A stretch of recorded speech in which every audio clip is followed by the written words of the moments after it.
मधुबन के बाबा, मधुबन के बाबा मुरली वाले, आपका क्या कहना, आपका क्या कहना। ओम शांति। आज 29 मार्च 2022 के साकार मधुर महावाक्य है। आज मीठे मीठे बाप दादा बोले, मीठे बच्चे, जितना प्यार से यज्ञ की सेवा करो उतना कमाई है। सेवा करते करते तुम बंधन मुक्त हो जाएंगे, कमाई जमा हो जाएगी। बाबा ने कहा, मीठे बच्चे, जितना प्यार से यज्ञ की सेवा करो उतना कमाई है। सेवा करते करते तुम बंधन मुक्त हो जाएंगे और कमाई जमा हो जाएगी। और बाबा ने आज प्रश्न पूछा, अपने को सदा खुशी में रखने की युक्ति कौन सी अपनानी है। और उत्तर में बाबा समझा रहे हैं कि अपने को सर्विस में बिजी रखो तो सदा खुशी रहेगी, कमाई होती रहेगी। सर्विस के समय आराम का ख्याल नहीं आना चाहिए। जितनी सर्विस मिले उतना खुश होना चाहिए। ऑनेस्ट बन, प्यार से सर्विस करो। सर्विस के साथ साथ मीठा भी बनना है। कोई भी अवगुण तुम बच्चों में नहीं होना चाहिए। मुरली का गीत है, वक्त जा रहा है। ओम शांति। यह किसने कहा? बाप ने कहा बच्चों को।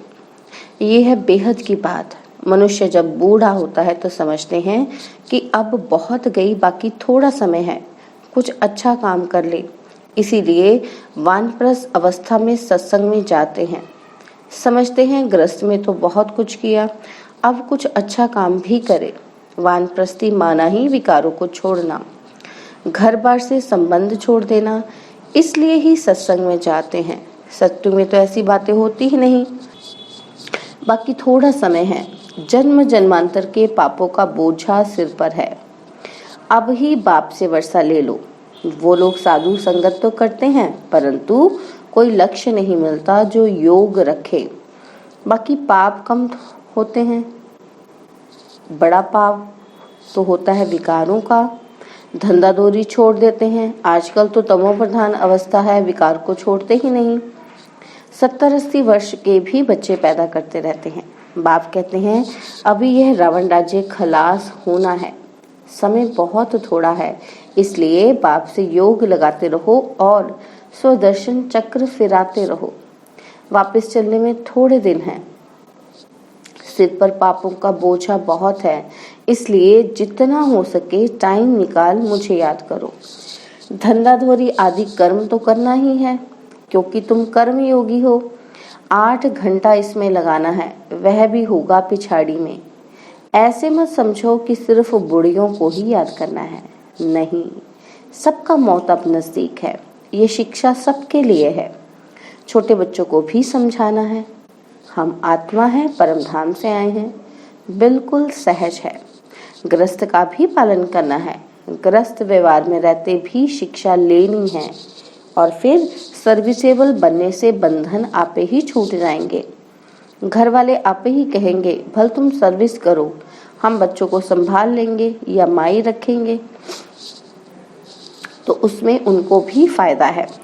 समझो घर में 5-6 बच्चे हैं। स्त्री चाहती है कि हम ईश्वरीय सेवा करें और अच्छी सर्विसेबल है, तो बच्चों के लिए माई रख सकते हैं, क्योंकि उसमें अपना भी कल्याण और दूसरों का भी कल्याण होगा। दोनों भी सर्विस में लग सकते हैं। सर्विस के तरीके तो बहुत हैं। सुबह और शाम सर्विस हो सकती है। दिन में माताओं का क्लास होना जरूरी है। बीके को सेवा के समय सोना नहीं है।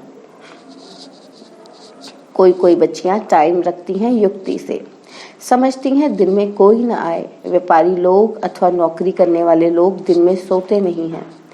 यहाँ जो जितना बाबा की यज्ञ की सेवा करेंगे उतना कमाई ही कमाई है, बहुत फायदा है। सारा दिन काम में बिजी रहना चाहिए। प्रदर्शनी में बहुत बिजी रहते हैं। कहते हैं बाबा बोलते बोलते गला घुट जाता है, क्योंकि अचानक आकर सर्विस पड़ती है। हमेशा इतनी सर्विस करने वाले होते तो गला खराब नहीं होता। आदत पड़ जाने से फिर थकावट नहीं होती है। फिर एक जैसे भी सभी नहीं है। कोई तो बहुत ऑनेस्ट हैं, जितनी सर्विस मिले तो उनको खुशी होती है क्योंकि एवजा भी मिलता है। जो अच्छी रीति सर्विस में लगे रहते हैं, बाबा कहते तुम्हें बहुत मीठा बनना है, अवगुण निकल जाने चाहिए। श्री कृष्ण की महिमा गाई जाती है, सर्वगुण संपन्न, और यहाँ है सब में आसुरी गुण, कोई भी खामी ना हो ऐसा मीठा बनना है। तो तब बनेंगे जब सर्विस करेंगे। यहाँ भी जाकर बाबा कहते कहाँ भी जाकर सर्विस करनी है, कहीं भी जाओ हमें वहीं पर सर्विस करनी है। रावण की जंजीरों से सबको छुड़ाना है, पहले तो अपनी जीवन बनानी है। हम बैठ जाएं तो घाटा हमको पड़ेगा। पहले तो ये रूहानी सर्विस है, किसी का भला करे, किसी को निरोगी, धनवान, आयुष्मान बनाएं। सारा दिन यह ख्याल चलना चाहिए। वह बच्चे ही दिल पर चढ़ सकते हैं और तख्त नशीन भी होते हैं। पहले बाप का परिचय देना है। बाप स्वर्ग का रचयिता है, उसको जानते हो? परमपिता परमात्मा से तुम्हारा क्या संबंध है, पहचान देनी है तो बाप से लब जुटे। बाप कहते हैं मैं कल्प के संगम युग पर आकर नरक को स्वर्ग बनाता हूँ। कृष्ण तो यह कह न सके, वह तो स्वर्ग का प्रिंस है, रूप बदलते जाते हैं। झाड़ पर समझाना है। ऊपर पतित दुनिया में ब्रह्मा खड़ा है और वह है पतित, नीचे फिर तपस्या कर रहा है। ब्रह्मा की वंशावली भी है। परमपिता परमात्मा ही आकर पतित से पावन बनाते हैं, पतित सो फिर पावन बनते हैं। कृष्ण को भी श्याम सुंदर कहते हैं, परंतु अर्थ नहीं समझते। तुम समझा सकती हो, यह पतित है, असल नाम ब्रह्मा नहीं है। जैसे तुम सबके नाम बदली हुए हैं, वैसे बाबा ने इनको भी अडॉप्ट किया है, नहीं तो शिव बाबा ने ब्रह्मा को कहाँ से लाया? स्त्री तो है नहीं, जरूर अडॉप्ट किया। बाप कहते हैं मुझे इनमें ही प्रवेश करना है। प्रजापिता ऊपर तो हो न सके, यहाँ चाहिए। पहले तो ये निश्चय चाहिए, मैं साधारण तन में आता हूँ। गौशाला नाम होने कारण बैल और गायें भी दिखाते हैं। अब गौ को ज्ञान दिया व गौ चराई है, यह नहीं लिखा है। चित्रों में श्री कृष्ण को गवाला बना दिया है। ऐसी ऐसी बातें और धर्मों में नहीं है जितनी इस धर्म में है। यह सब भक्ति मार्ग की नूंद है। अब तुम बच्चे जानते हो, पुरानी दुनिया का विनाश और नई दुनिया की स्थापना हो रही है।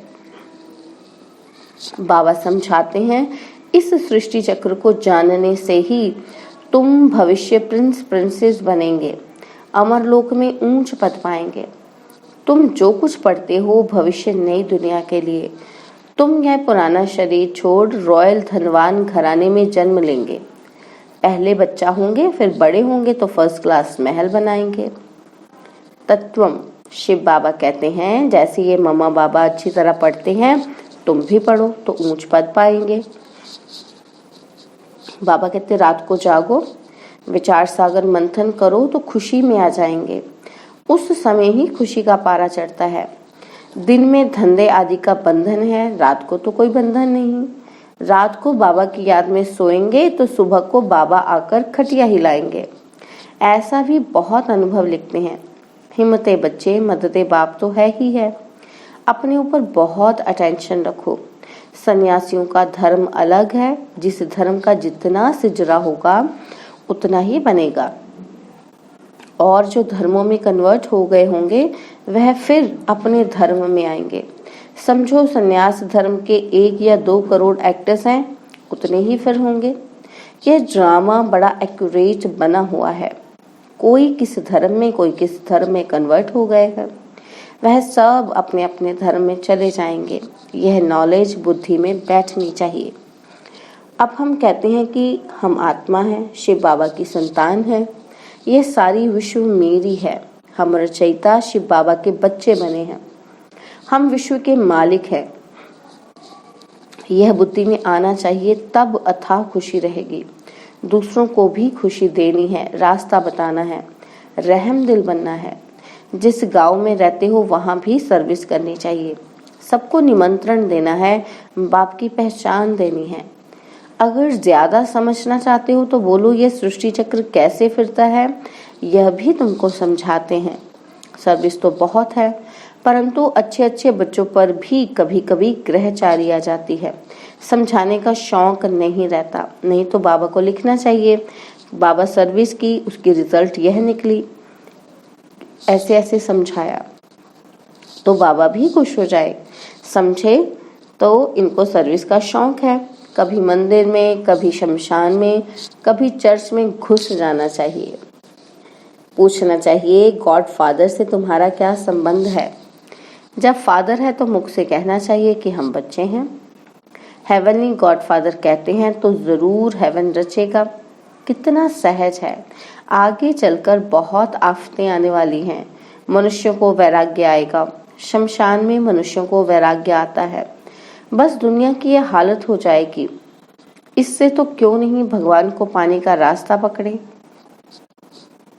फिर गुरु आदि से जाकर पूछते हैं तो इन बंधनों से छूटने का रास्ता बताओ। तुम्हें अपने बच्चों आदि की पालना भी करनी है और सर्विस भी करनी है। मम्मा बाबा को देखो कितने बच्चे हैं। वह है हद का ग्रस्त व्यवहार, और यह बाबा तो बेहद का मालिक है। बेहद के भाई बहनों को समझाते हैं ये सबका अंतिम जन्म है। बाप हीरे जैसा बनाने आए हैं, और फिर तुम कौड़ियों के पीछे क्यों पड़े रहते हो। सुबह और शाम हीरे जैसा बनने की सर्विस करो, दिन में कौड़ियों का धंधा करो। जो सर्विस पर हिर जाएंगे उनको घड़ी घड़ी बाबा बुद्धि में याद आता रहेगा। प्रैक्टिस पड़ जाएगी। जिनके पास काम करेंगे उनको भी लक्ष्य देते रहेंगे, परंतु निकलेंगे तो कोटों में कोई। आज नहीं तो कल याद करेंगे तो फलाने दोस्त ने हमको ये बात कही थी। अगर पद पाना है तो हिम्मत चाहिए। भारत का सहज योग और ज्ञान तो मशहूर है, परंतु क्या था कैसा था वह नहीं जानते। यह त्योहार आदि अब सब संगम युग के हैं। सत्युग में तो है ही रजाई। हिस्ट्री सारी है संगम की। सत्युगी देवताओं को रजाई कहाँ से मिली, यह भी अभी ही मालूम पड़ा है। तुम जानते हो हम ही रजाई लेते हैं और हम ही गवाते हैं। जो जितनी सर्विस करेंगे, अब तो प्रदर्शनी की सर्विस बढ़ती जाती है। प्रोजेक्टर भी गांव गांव में जाएगा। ये सर्विस बहुत विस्तार को पाएगी। बच्चे भी वृद्धि को पाते रहेंगे। फिर इन भक्ति मार्ग की वैल्यू नहीं रहेगी। यह ड्रामा में था, ऐसे नहीं कि ये क्यों हुआ, ऐसे ना करते तो ऐसे होता था, यह भी नहीं कह सकते। पास्ट जो हुआ सो ठीक, आगे के लिए खबरदार। माया कोई विकर्म ना कराए। मनसा तूफान तो आएंगे, परंतु कर्मेंद्रियों से कोई विकर्म नहीं करना। फालतू संकल्प तो बहुत आएंगे, फिर भी पुरुषार्थ कर शिव बाबा को याद करते रहो। हार्ट फेल नहीं होना है। कई बच्चे लिखते हैं कि बाबा 15-20 वर्षीय बीमारी के कारण पवित्र रहते हैं, फिर भी मनसा बहुत खराब रहती है। बाबा लिखते हैं तूफान तो बहुत आएंगे, माया हैरान करेगी, पर विकार में नहीं जाना। यह तुम्हारे ही विकर्मों का हिसाब किताब है। योग बल से ही खत्म होगा, डरना नहीं है। माया बड़ी बलवान है, कोई को भी छोड़ती नहीं है। सर्विस तो अथाह है, जितना भी कोई करे। अच्छा, मीठे मीठे सर्विसेबल सिकिलदे बच्चों प्रति माता पिता बाप दादा का याद प्यार और गुड मॉर्निंग। रूहानी बाप की रूहानी बच्चों को नमस्ते। हम रूहानी बच्चों की रूहानी बाप दादाजी को दिलवा जान सिकवा प्रेम से नमस्ते। ओम शांति। प्यारे बाबा, मीठे बाबा, मेरे बाबा, शुक्रिया बाबा, शुक्रिया बाबा, शुक्रिया बाबा। धारणा के लिए मुख्य सार। पहला पॉइंट है, दिन में शरीर निर्वाह अर्थ कर्म और सुबह शाम जीवन को हीरे जैसा बनाने की रूहानी सेवा जरूर करनी है। सबको रावण की जंजीरों से छुड़ाना है। सेकंड पॉइंट है, माया कोई भी विकर्म ना करा दे, इसमें बहुत बहुत खबरदार रहना है। कर्मेंद्रियों से कभी कोई विकर्म नहीं करना है। आसुरी अवगुण निकाल देने हैं। बाबा ने वरदान दिया, दिल की तपस्या द्वारा संतुष्टता का सर्टिफिकेट प्राप्त करने वाले सर्व की दुआओं के अधिकारी भव। दिल की तपस्या द्वारा संतुष्टता का सर्टिफिकेट प्राप्त करने वाले सर्व की दुआओं के अधिकारी भव। तपस्या के चार्ट में अपने को सर्टिफिकेट देने वाले तो बहुत हैं, लेकिन सर्व की संतुष्टता का सर्टिफिकेट तभी प्राप्त होता है जब दिल की तपस्या हो, सर्व के प्रति दिल का प्यार हो, निमित्त भाव और शुभ भाव हो। ऐसे बच्चे सर्व की दुआओं के अधिकारी बन जाते हैं। कम से कम 95% आत्माएं संतुष्टता का सर्टिफिकेट दें, सबके मुख से निकले कि हाँ यह नंबर 1 है। ऐसा सबके दिल से दुआओं का सर्टिफिकेट प्राप्त करने वाले ही बाप समान बनते हैं। स्लोगन है, समय को अमूल्य समझकर सफल करो तो समय पर धोखा नहीं खाएंगे। स्लोगन, समय को अमूल्य समझकर सफल करो तो समय पर धोखा नहीं खाएंगे। ओम शांति। और अब यह एक बहुत अच्छी वीडियो भी जरूर देखें।